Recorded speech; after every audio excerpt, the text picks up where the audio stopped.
Cilantro Culinary Academy. Today I'm going to introduce to you on how to make Pina Colada. To make Pina Colada, we need these ingredients. First, we will have the coconut milk, and then we have the pineapple juice, then we have pineapple, cut pineapple, then we have vanilla ice cream, 1 scoop, and rum, white rum, coconut liquor, and then you can use either lemonade or soda. So first of all, we are going to measure 30 ml of white rum. Next important ingredient will be the coconut liquor, also 30 ml.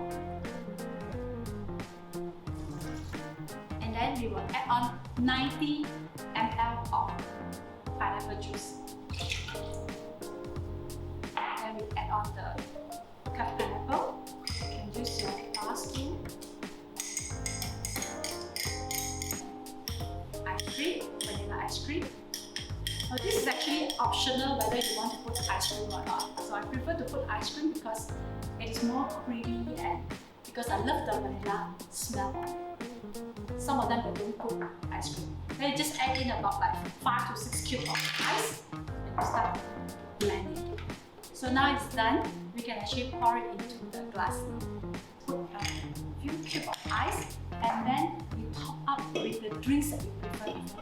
People who have sweet tooth, you use lemonade. People who prefer less sweet, then we use soda. I'm a person who loves sweet. So I'm going to pour in with lemonade. And later on, we will garnish with. I know this is a bit big, but some people like this because they eat together with the fruits. Yeah? And also strawberry. Ta-da! Here goes our Pina Colada, all the way from Puerto Rican. If you like this video, please click like and share. If you like to know more about this program, please contact us to Facebook. I wish to see you again on our next video. Thank you.